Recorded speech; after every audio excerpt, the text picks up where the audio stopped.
Saber Direito desta semana, o professor Sérgio Roncador fala sobre as obrigações no direito civil. Durante as 5 aulas, ele vai abordar a definição, as características e a classificação. No curso também serão abordadas as modalidades obrigacionais, o pagamento indireto e a inadimplência. A aula 1 começa agora.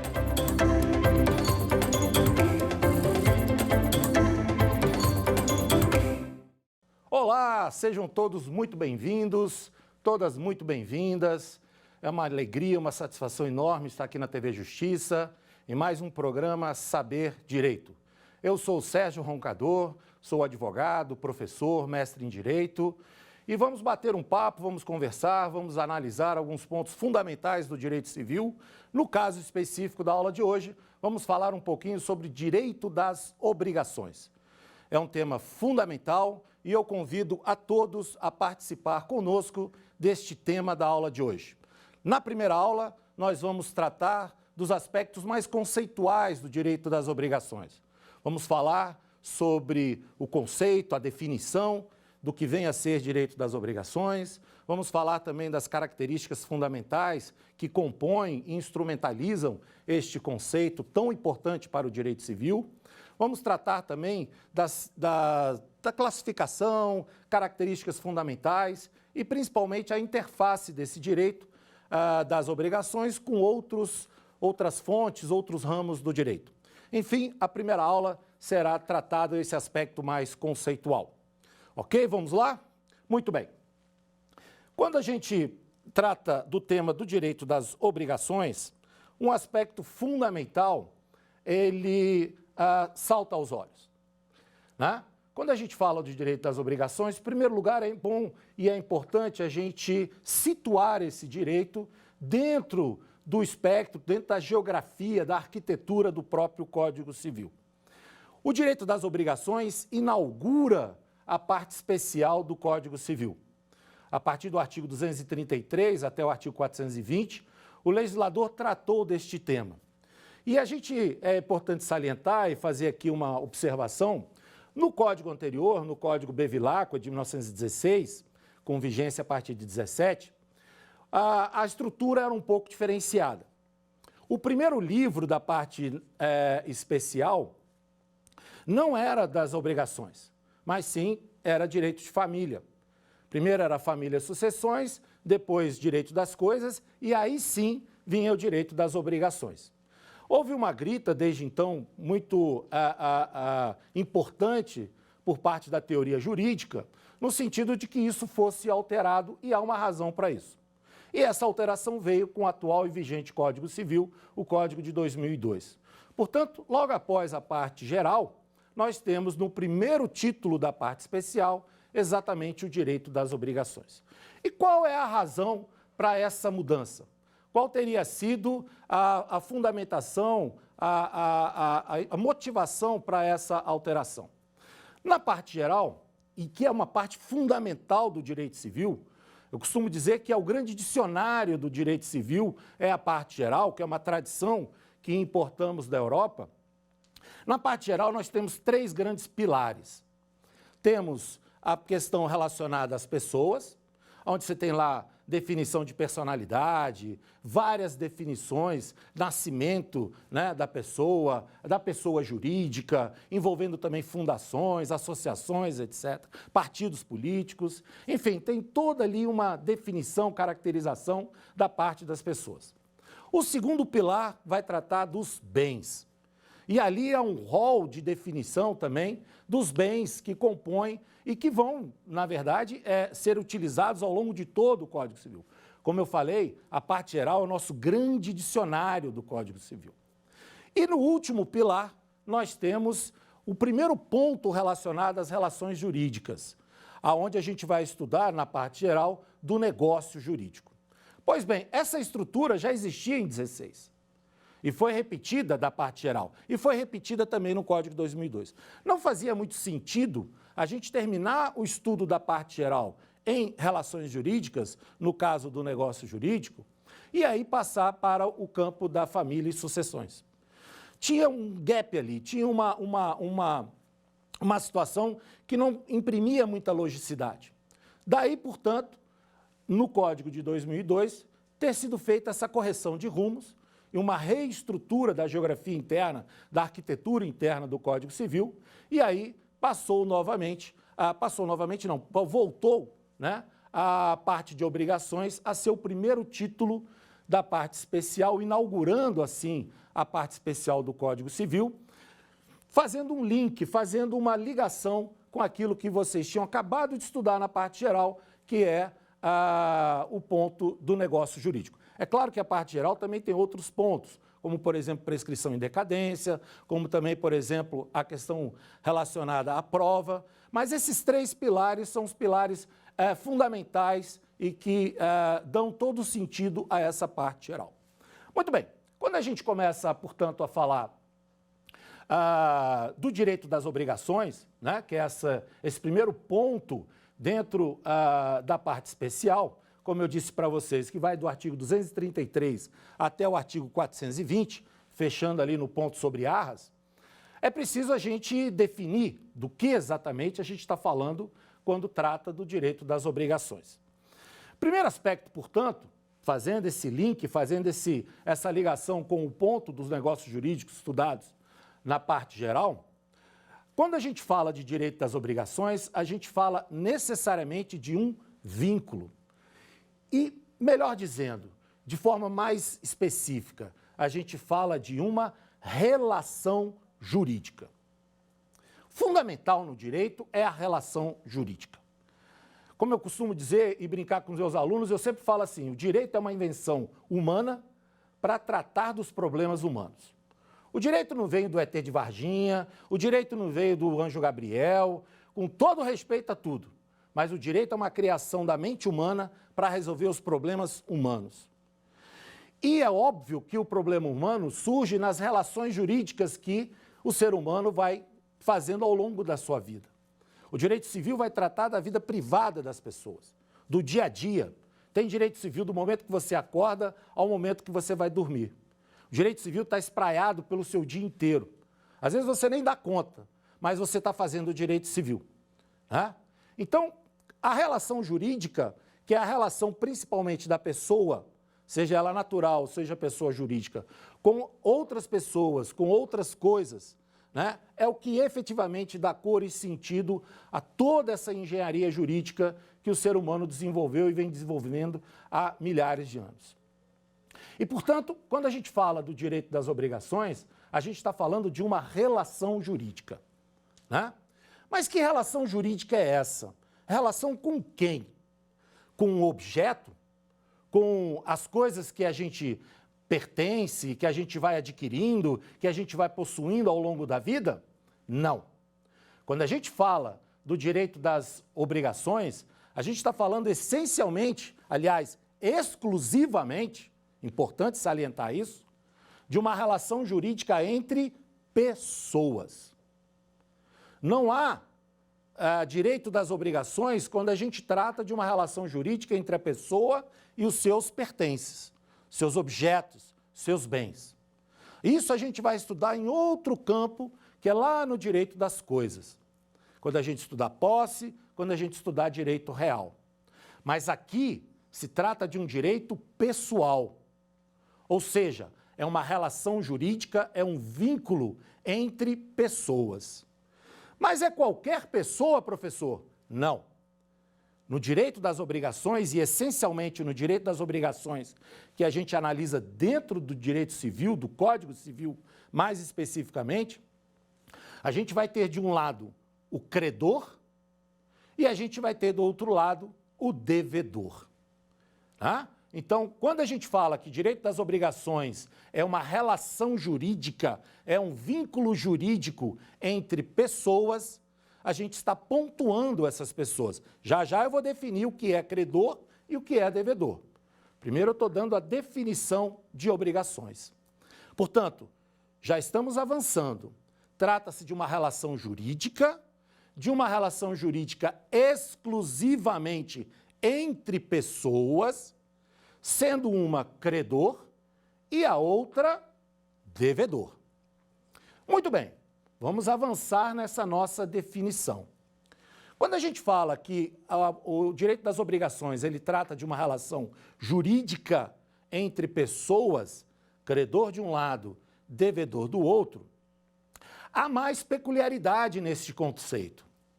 E aí a gente vai observar uma coisa extremamente importante, que esta relação jurídica, ela tem necessariamente um significado econômico. Quando eu vou, por exemplo, ali comprar uma geladeira, vou até uma loja de eletrodomésticos, etc. e tal, e compro uma geladeira. Eu sou uma pessoa natural, estou me relacionando com outra pessoa jurídica à loja, tenho um objeto material, concreto, corpóreo, ali envolvido na nossa relação, que é precificado. Então, portanto, essa minha relação jurídica, ela tem um preço. Qual? Nesse nosso exemplo prosaico do dia a dia, o preço da geladeira. Vamos supor, por exemplo, que essa geladeira ela ia ser utilizada para uma festa, para um empreendimento, e aí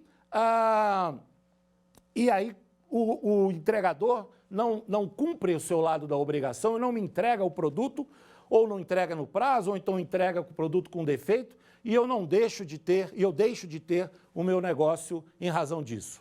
Além do preço, eu vou ter possivelmente perdas e danos. Mas percebe que tudo isso tem uma precificação.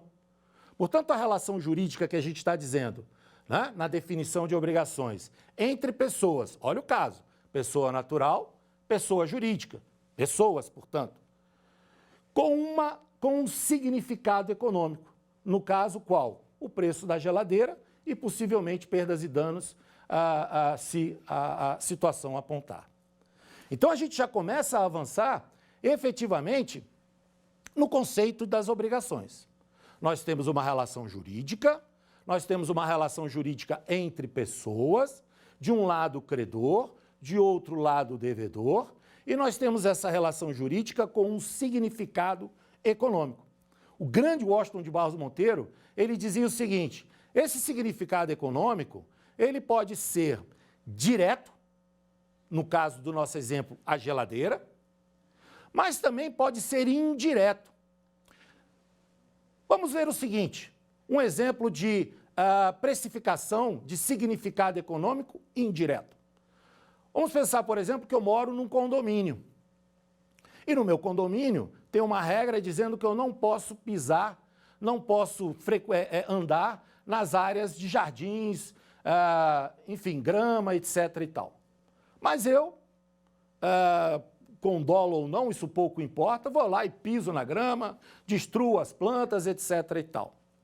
Qual o significado econômico direto disso? Então, talvez não dê para precificar assim de forma tão clara como no exemplo da geladeira. Mas indiretamente eu vou sofrer o quê? Uma sanção pecuniária. Eu vou ter contra mim uma multa. Então, como dizia o Washington de Barros Monteiro, esse preço, esse significado econômico que as obrigações carregam, na sua definição, ele pode ser direto, lembrem da geladeira, ou ele pode ser indireto, lembrem da multa. Tanto um quanto o outro marcam esse aspecto fundamental do conceito de obrigações, que é o significado econômico. Mas vamos avançar. Já falamos que no conceito de obrigações nós temos uma relação jurídica, nós temos uma relação jurídica entre pessoas, nós temos de um lado o credor, nós temos de outro lado o devedor. Falamos também que essa relação jurídica, ela gera o quê? Um significado econômico, uma precificação. Outro elemento fundamental na definição é a relação da responsabilidade material. Veja, há muito tempo, o direito saiu da responsabilidade pessoal e passou para a responsabilidade material, patrimonial. Portanto, o devedor que não cumpre a obrigação, ele vai ter contra si não uma sanção pessoal, vai ter contra si o quê? O seu patrimônio afetado pelo seu inadimplemento. Portanto, aquele que não cumpre a obrigação, ele vai ter contra si uma afetação, uma constrição do seu patrimônio. Não mais a questão, como tinha no direito romano, da afetação do próprio corpo. Tivemos no direito romano, por exemplo, quando você não cumpria uma obrigação, não cumpria um contrato, era devedor do contrato, você se tornava escravo, né? Tinha um tipo de contrato, por exemplo, onde havia um concurso de credores, o nexum, onde os credores poderiam, inclusive, esquartejar o devedor. E cada credor ficava com um pedaço. Isso, obviamente, já passou e há muito tempo. Hoje, o que afeta o devedor é a responsabilidade patrimonial, né? Muito bem. Avançando, então, um pouco mais. Nós temos no conceito a relação jurídica, nós temos no conceito a relação jurídica entre pessoas, nós temos de um lado o devedor, de um lado credor, nós temos o significado econômico dessa relação jurídica, nós temos a responsabilidade patrimonial de quem não cumpre a obrigação, e aqui eu faço uma observação que todo mundo pergunta, você aí deve estar perguntando, mas e o caso da pensão alimentícia? O devedor que não paga a pensão alimentícia, o que acontece? Vai ver o sol nascer quadrado. Isso é verdade? É verdade. É exceção à regra da responsabilidade patrimonial? Não, não é exceção. Mas como, professor? Muito simples. A prisão civil, com relação à pensão alimentícia, ela não paga a dívida. Você vai preso, você pode ser preso até 90 dias, vai ser solto e depois, se não pagou a dívida durante aquele tempo, você continua devedor. A prisão não paga a dívida. Você não substitui aquele seu débito, aquele seu crédito, no caso do credor, por conta da privação de liberdade de alguém.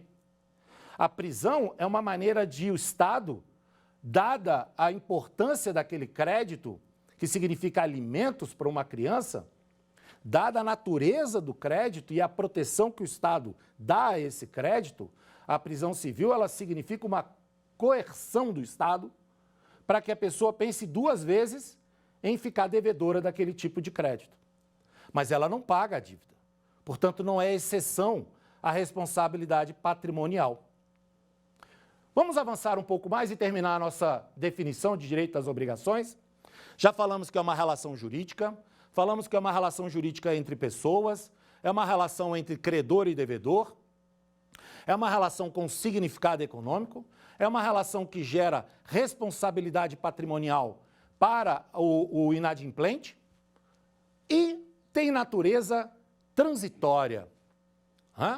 Essa natureza transitória, ela se revela, primeiro, em oposição ao direito das coisas, principalmente ao direito real. E, em segundo lugar, que é um aspecto fundamental, todo vínculo, toda relação jurídica obrigacional, ela tende a um fim. Ela é criada para ter um fim. Mesmo naqueles contratos em que a gente tem prazo indeterminado, vamos pensar, por exemplo, numa locação. Lembrem da Lei 8241-45, que trata das locações urbanas. Muito bem, diz lá que ao final de um tempo de contrato, vamos supor que você alugue um apartamento por 1 ano. Chegou no final desse ano, né, e ninguém fez nenhum tipo de oposição, etc., a lei diz, a obrigação vai se converter por prazo indeterminado. Vamos dar outro exemplo. Vamos supor, por exemplo, que você é contratado como funcionário de uma determinada empresa e está lá com um prazo determinado. A legislação trabalhista diz que o prazo pode ser até por 90 dias. Chegou o final, não houve nenhum tipo de oposição, o contrato se convola, o contrato se converte automaticamente para prazo indeterminado. Veja, prazo indeterminado não significa prazo eterno.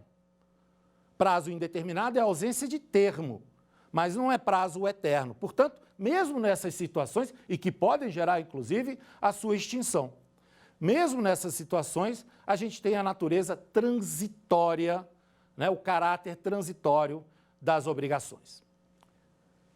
Fechamos a nossa definição de direito das obrigações. Portanto, o que é direito das obrigações? É uma relação jurídica entre pessoas de um lado credor, de outro lado devedor, o dever do devedor é prestar determinada obrigação de fazer, não fazer, de dar, com responsabilidade patrimonial no caso de inadimplemento e de natureza transitória.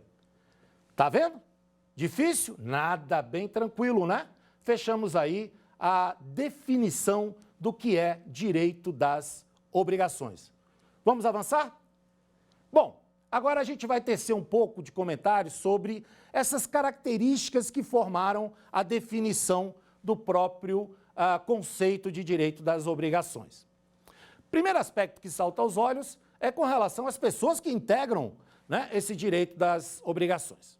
Eu falei para vocês que direito das obrigações envolve uma relação entre pessoas. De um lado, credor, de outro lado, devedor. Só, professor? Tem mais ninguém nesse mundo? Não. Veja só. Os atores principais da relação obrigacional são exatamente credor de um lado, devedor do outro. Mas, por óbvio, as relações jurídicas, elas não estão fechadas da realidade do mundo, muitíssimo ao contrário.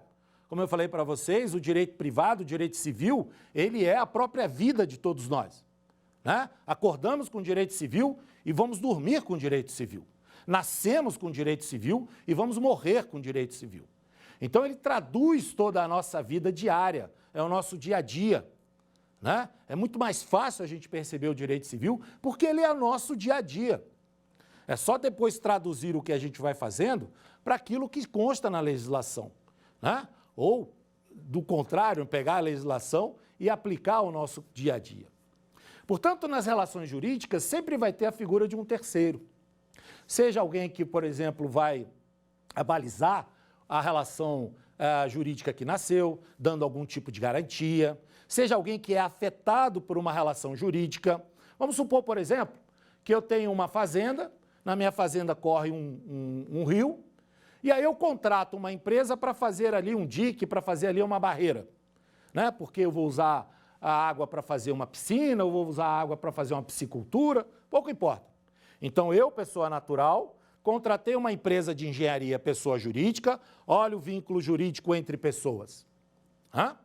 E aí fiz ali a barreira, tudo certo, ele cumpriu a obrigação, eu paguei, a minha, está tudo certo. Mas aquela água represada causou transtorno para a fazenda ao lado, para a fazenda vizinha.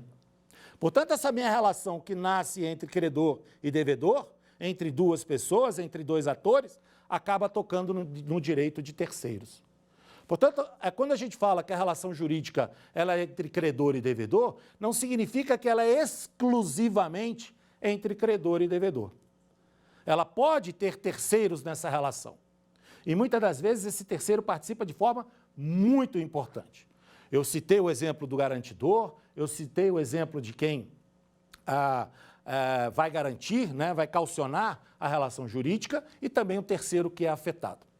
Mas voltemos para os atores principais, credor e devedor. Vamos conceituar credor e devedor? Credor vem de uma expressão latina que é aquele que acredita, aquele que tem fé. É mais ou menos a versão do La Garantia Sou Eu, né?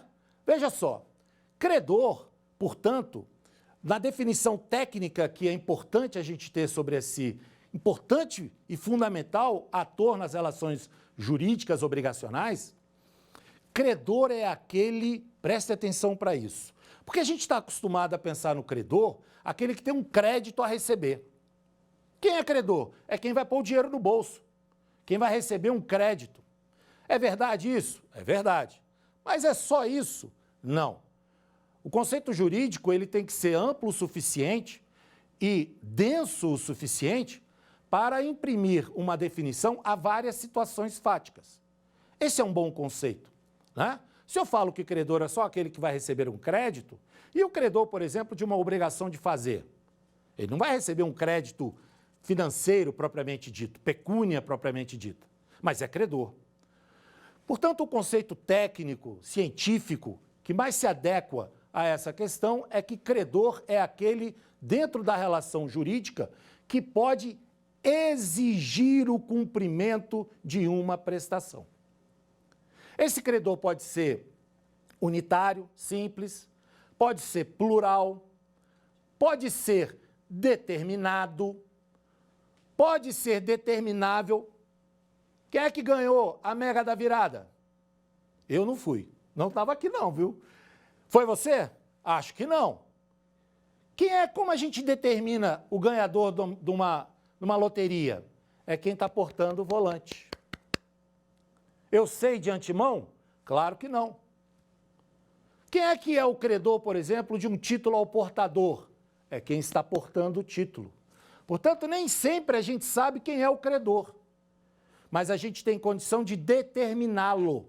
Por isso a gente fala que credor é aquele que pode exigir o cumprimento de uma prestação, podendo ser simples, unitário, podendo ser plural, né? O YouTube veio dar um show aqui no Brasil. Eu tenho lá uma produtora que trouxe contra milhares e milhares de pessoas que foram assistir. Eu tenho uma unidade de um lado e 1 milhão do outro lado. É credor e devedor do mesmo jeito. Então, voltando, credor, portanto, é aquele que tem o direito de exigir o cumprimento de uma prestação. Pode ser simples, unitário, pode ser coletivo, pode ser determinado ou determinável. Pode ser, inclusive, pessoa de fato.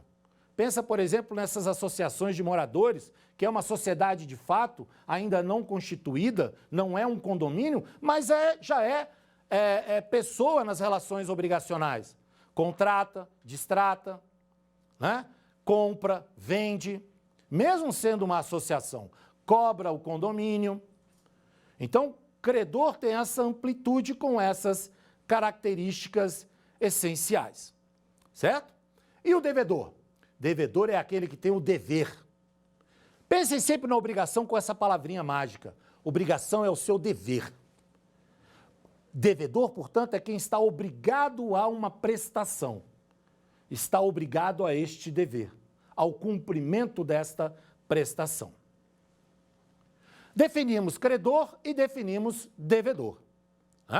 Muito bem. Agora vamos falar um pouquinho sobre o objeto, ou a prestação.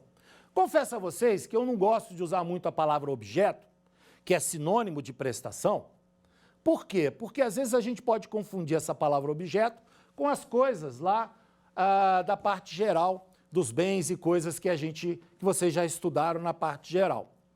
Eu prefiro utilizar o termo prestação, mas lembrando que para esse aspecto do direito das obrigações, objeto e prestação são sinônimos. O que é essa prestação, portanto? É exatamente aquilo que você está obrigado a fazer. É o seu dever. É a modalidade obrigacional. É a entrega, é a devolução, é o verbo, né? Eu vou entregar, eu vou devolver, eu vou fazer, não fazer. Então, todas essas ações, elas se traduzem nesse conceito de prestação. Lembrando que essa prestação vai seguir os termos de validade lá do artigo 104 do Código Civil, da parte geral, que vai falar do aspecto da validade do negócio jurídico. Então, essa prestação, esse objeto, tem que ser lícito, tem que ser possível, né? Tem que ter a forma correta. Então, a gente vai seguir todo aquele modelo dos 3 incisos lá do artigo 104 do Código Civil. Correto? Vamos agora para um outro aspecto na definição. Desde o começo eu estou falando que a obrigação é uma relação jurídica. É um vínculo. Se você pega a definição que foi utilizada nas Institutas do Justiniano, você vai ver que lá ele trabalha o conceito de vínculo. Claro, era um conceito obrigacional ainda muito rudimentar, ainda nos seus primeiros passos. Depois a teoria vai aprofundando, vai entendendo melhor o conceito e chega à ideia de relação jurídica, que é muito mais moderna, é muito mais interessante, porque traz um aspecto dinâmico à relação. E toda relação jurídica, toda relação do direito, propriamente dito, tem que ser dinâmico, porque a vida é dinâmica, né? O direito não engessa a vida, nem a vida pode engessar o direito. Então, muito bem, eu falei que este vínculo, esta relação jurídica, ela é a base do direito obrigacional, porque é essa relação que vai ter entre credor e devedor. Não é? Bom,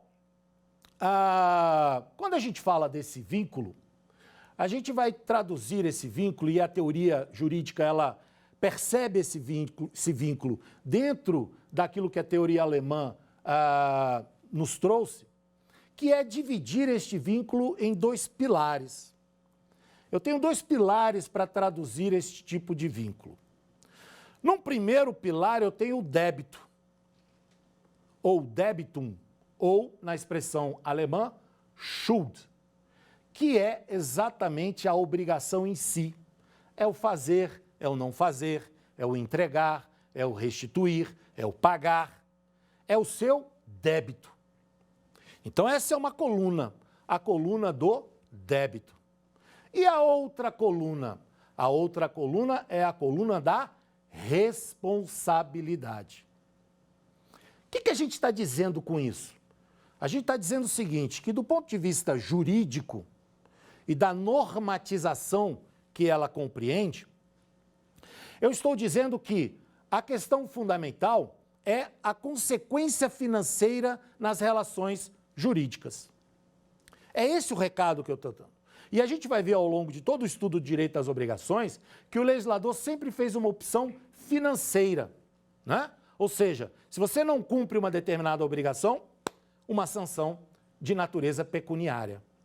Então eu tenho, na definição deste meu vínculo, dessa minha relação, dois pilares. Um pilar o débito, um pilar o Schuld, ou a obrigação propriamente dita, e no outro pilar, eu tenho a responsabilidade patrimonial.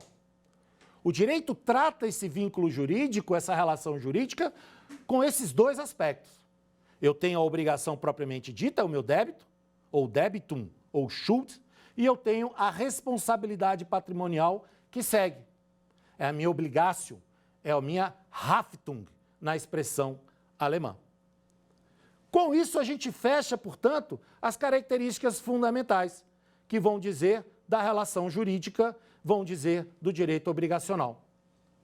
Portanto, fechando, todas essas características do direito obrigacional, eu tenho uma relação jurídica entre pessoas, de um lado credor, que é aquele que pode exigir o cumprimento da obrigação, de outro lado o devedor, que é quem está obrigado a cumprir o seu dever, com responsabilidade patrimonial, de natureza transitória e com significado econômico. Quer ver uma consequência dessa definição? Há pouco eu falei que credor é aquele que está obrigado que tem o dever, de exigir o cumprimento de uma obrigação. Não disse isso? Essa é a definição técnica e científica para devedor. Pensa comigo, numa relação contratual de um contrato de locação. Quem é o credor e quem é o devedor? Nós temos de um lado o locador, como dono do imóvel e que vai alugar o bem, e nós temos do outro lado o locatário, que é o inquilino, né? Antigamente se dizia inquilino. Quem é o credor, quem é o devedor? Normalmente as pessoas vão dizer, bom, devedor é o inquilino, é o locatário, e credor é o locador. Está errado dizer isso? Está incompleto. Por quê? Tem uma resposta tradicionalíssima para todo aluno de direito. Quando alguém te pergunta uma coisa, você faz aquela cara de Instagram, olha para o horizonte e responde, depende. E aqui no caso, depende. Por que depende? Porque vai depender da obrigação, vai depender da prestação. Veja, na prestação de pagar o aluguel, devedor é o locatário, credor é o locador. Porque o locador tem direito de exigir o cumprimento dessa obrigação.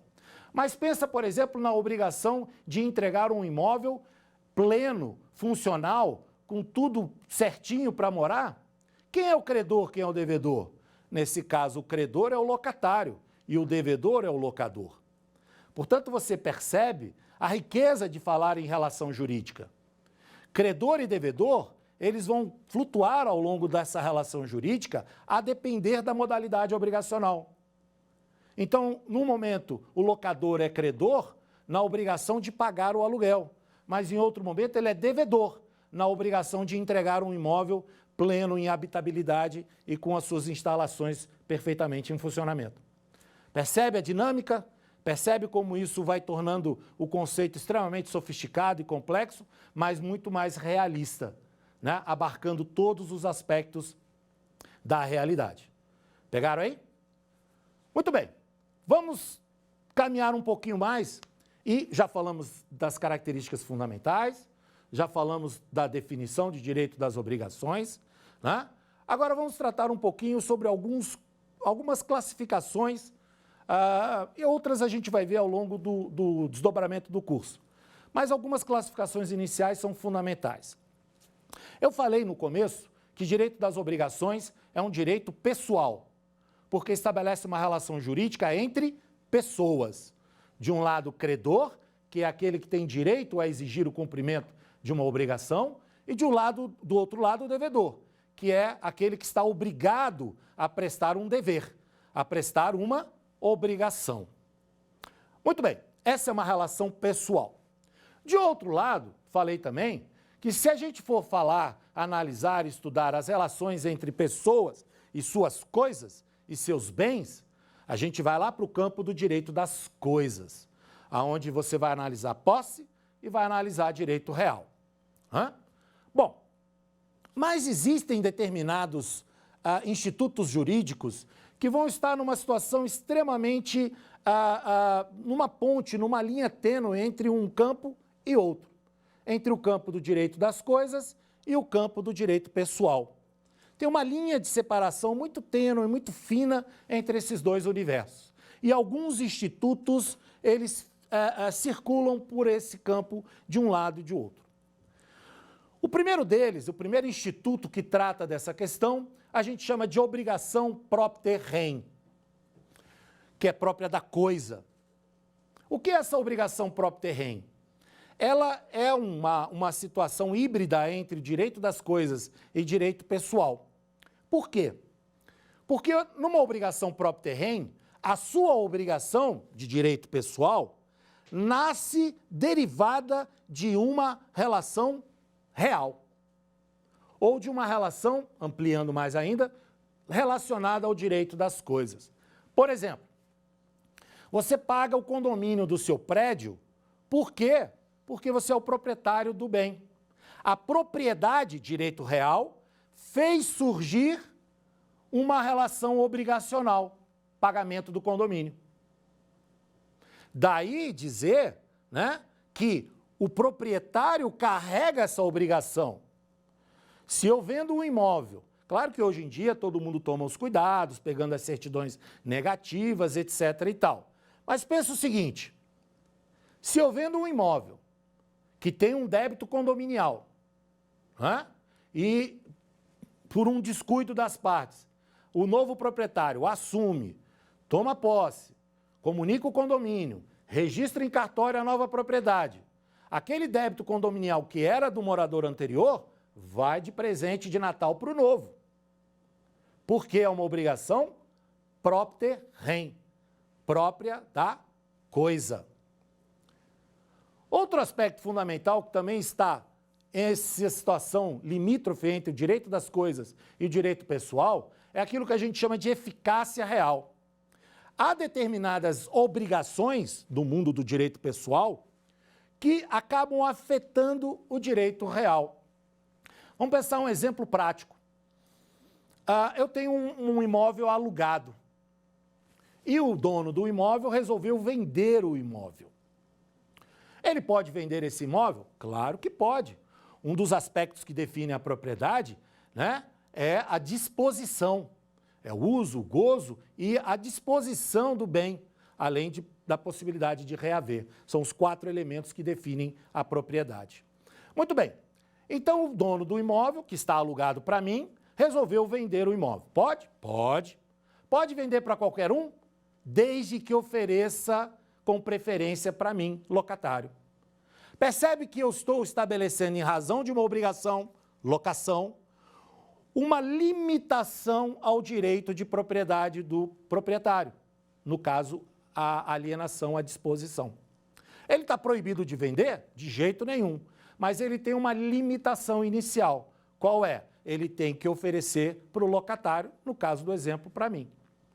A isso a gente chama de eficácia real. Outro aspecto fundamental que diz respeito a essas classificações que a gente está tratando do direito obrigacional, fala sobre um tipo de direito obrigacional extremamente importante. É aquilo que a gente chama de obrigação imperfeita ou obrigação natural. Como é que a gente define isso? Bom, na obrigação normal, que a gente há pouco estava falando e definindo, né? Nós falamos que o vínculo jurídico que se estabelece no direito obrigacional, ele tem dois pilares. Um pilar do débitum ou da Schuld, na expressão alemã, e o outro pilar da responsabilidade patrimonial, que é a obligatio, que é a Haftung, na expressão alemã. Então, o nosso vínculo ele é composto por esses dois pilares. A obrigação propriamente dita, a prestação, e a responsabilidade patrimonial do outro lado. Mas há determinadas obrigações que não têm a responsabilidade. A responsabilidade, esse pilar da responsabilidade, ele não existe. Por dois aspectos. Ou pelo decurso do tempo, no caso da prescrição, ou por força de lei. Vamos pensar aqui num exemplo prático. O Código estabelece que a dívida de jogo, ela não pode ser cobrada, ela pode ser paga. E quem o faz não tem direito à repetição, mas ela não pode ser cobrada. Por força de lei, eu retiro o pilar da responsabilidade. Outro exemplo que a gente pode mencionar da obrigação imperfeita ou obrigação natural diz respeito à prescrição. Eu tenho um determinado título de crédito e aí esqueço aquele título na gaveta, 6 anos depois eu reabro a gaveta e vou pegar o título. Eu posso cobrar judicialmente aquele título? Não. Já passou o prazo prescricional, né? A chamada prescrição extintiva, já passou o prazo prescricional. E aí o que é que eu posso fazer? Nada. Eu posso, de repente, ir procurar uma casa de moldura, botar esse título de crédito na moldura e pendurar na sala da minha casa. Mas, se o devedor espontaneamente quiser me procurar e pagar, ele pode? Pode, sem dúvida nenhuma. Porque o pilar da obrigação, né, do débito, ele continua vivo. Aliás, recentemente, tivemos uma polêmica sobre da possibilidade ou não de se cobrar administrativamente dívidas prescritas, que compõem esse universo da chamada obrigação imperfeita ou natural. Algumas decisões de São Paulo, o Tribunal de Justiça de São Paulo, o próprio Tribunal de Justiça de São Paulo estava tendo uma divergência, porque tem um entendimento consolidado do STJ de que não é possível cobrar dívidas prescritas, negativar, essas coisas todas. E o Tribunal de São Paulo, dando um outro entendimento, estava dizendo que administrativamente era possível. Leia-se, negativar o nome do devedor. Discussão reaberta, voltou o tema ao STJ no ano passado, em 2023, e o STJ manteve a sua posição original, dizendo não pode cobrar dívida prescrita, não pode cobrar judicialmente e não pode cobrar administrativamente. Leia-se, negativar o nome de alguém. Não pode fazer isso. Conta um caso concreto. Eu tinha participei de um processo uma vez em que uma empresa tinha um devedor de um título de crédito, realmente esqueceu de colocar na cobrança aquele título, o título tinha passado o prazo prescricional, prescrição extintiva, e aí o dono da empresa, o diretor lá da empresa, resolveu mandar o título à cobrança. O departamento de cobrança da empresa pegou o título e negativou. O devedor, vendo aquilo, ou seja, a negativação de um título prescrito, entrou com uma ação de danos morais contra a empresa. Imagina tudo que o dono da empresa, ao comunicar o fato comigo, disse ao telefone. Era só pi, pi, pi, pi, toda hora no telefone, né? Porque aquele devedor é isso, aquele devedor é aquilo, só disse que o devedor era gente boa, tranquila, um santo. Muito bem. O que eu disse para ele? Olha, infelizmente, o devedor tem razão. Você não pode negativar, com base nesse entendimento jurisprudencial do STJ, você não pode negativar uma obrigação natural, uma obrigação imperfeita. Qual foi a sorte dessa situação? É que o devedor tinha outras negativações. O autor da ação de danos morais. Ele tinha outras negativações. E aí ele não poderia alegar dano moral, já que o nome dele estava negativado. Então, a pessoa, a empresa na época, escapou com sorte. Por quê? Dívida prescrita, obrigação natural, obrigação imperfeita, que é aquela obrigação que não tem o pilar da responsabilidade, ela não pode ser cobrada nem judicialmente, nem do ponto de vista administrativo. Certo? Essa aí é a dívida natural ou imperfeita. Vamos à nossa última classificação. Ela vai tratar de um ponto extremamente importante, que é a obrigação meio e a obrigação de resultado. É o último ponto para a gente encerrar esse nosso bloco. Quando eu falo de obrigação meio, eu não estou falando estou falando, melhor dizendo, daquela obrigação cujo o ponto central da obrigação, o escopo da obrigação é a conduta, é o zelo, é o conduzir profissional de uma determinada área para a condução daquela obrigação firmada. Vamos dar um caso concreto. Eu vou a Papuda, que é o sistema penitenciário aqui do Distrito Federal, e chego lá, uma pessoa me contrata como advogado para tirá-lo da Papuda. Esse contrato que se estabelece entre o cliente e o advogado, ele tem natureza meio. Por quê? Porque o ponto central dessa obrigação não é sair da prisão. Todo mundo almeja isso, cliente principalmente. Mas o ponto central da minha obrigação enquanto contratado, advogado contratado, é conduzir aquele processo da melhor maneira possível, com a técnica correta, com os argumentos corretos, com a construção jurisprudencial adequada, buscando os meios legais para a melhor solução. Se ao final o juiz entender diferente e não soltar aquele cliente, eu sou culpado desse inadimplemento, eu sou inadimplente? Em tese, não. Então, a obrigação meio, né, para apurar a responsabilidade na obrigação meio, eu vou ter que exatamente fazer uma investigação.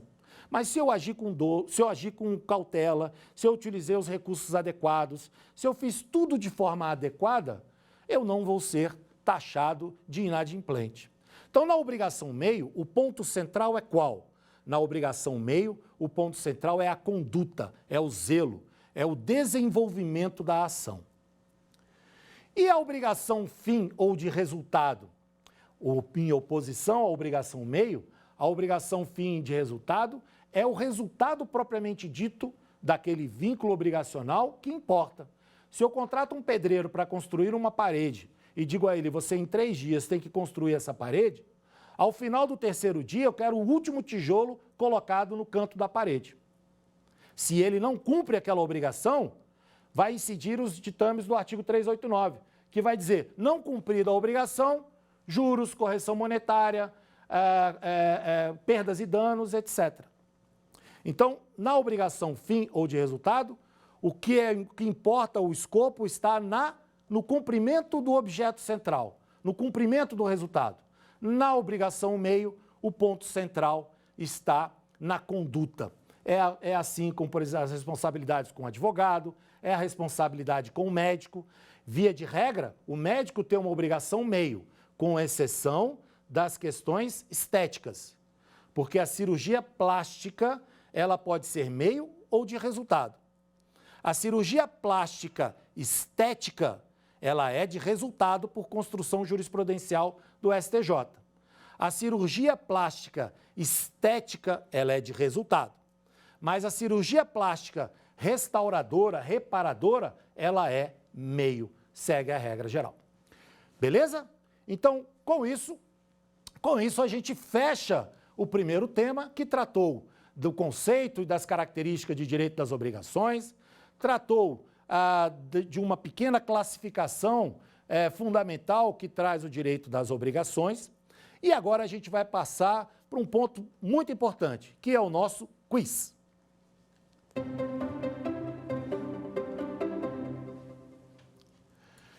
Vamos à primeira pergunta. Disse que as obrigações proprio terreno possuem natureza ambulatória. Caracteriza a obrigação proprio terreno a obrigação de pagar? Letra A, contas de energia elétrica. Letra B, taxas de condomínio. Letra C, pensão alimentícia. Letra D, contas de água. O que vocês marcaram? Vamos lá. A resposta correta é a letra B, taxa de condomínio. Há pouco nós falamos da obrigação próprio terreno e falamos que a obrigação próprio terreno é aquela obrigação que nasce de uma relação de direito das coisas e vai tocar numa relação obrigacional. Nasce na propriedade do condomínio e vai tocar na sua obrigação de pagar a taxa condominial. Essa natureza ambulatória, assim define a teoria jurídica, porque é como se ela estivesse seguindo, né, o direito real. Então, no caso aqui, nós temos a letra B. Vamos à próxima questão?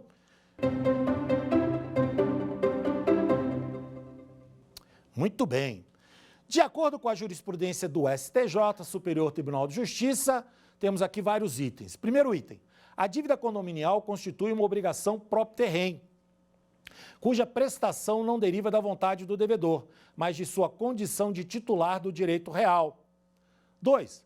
O dever de pagar pelo serviço de fornecimento de água tem a natureza jurídica de obrigação próprio terreno, uma vez que se vincula à titularidade do bem.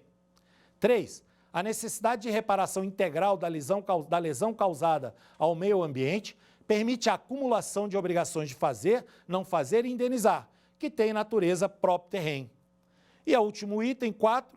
As contribuições criadas por associações de moradores podem ser equiparadas para fins de direito a despesas condominiais, tendo a dívida natureza próprio terreno. Qual a resposta correta? O que é que vocês acham? A resposta é verdade para os itens 1 e para o item 3. Ou seja, também estamos falando aqui do tema da obrigação próprio terreno. Tanto a taxa condominial é uma obrigação próprio terreno que a gente já viu, a gente já analisou, quanto também as obrigações decorrentes de danos ambientais.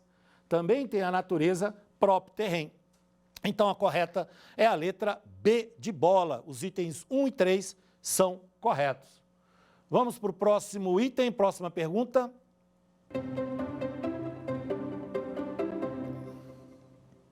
Vamos lá. Segundo os doutrinadores do direito, a responsabilidade médica tem a obrigação de meio e não de fim.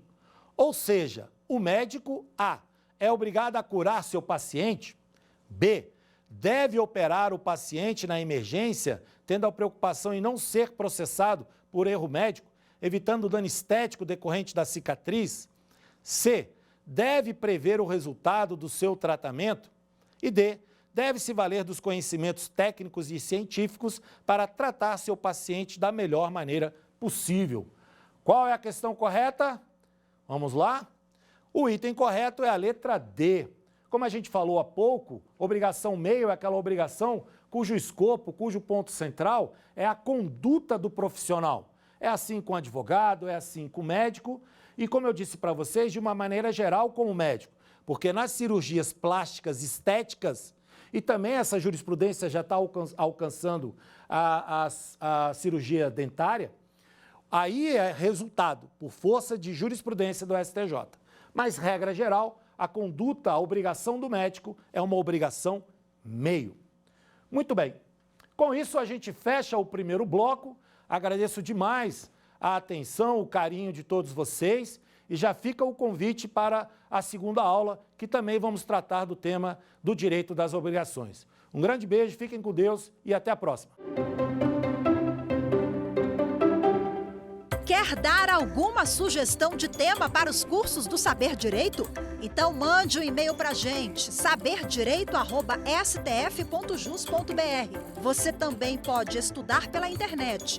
Acesse o nosso site radioetvjustiça.jus.br ou pode rever as aulas no canal do YouTube, @Rádio e TV Justiça.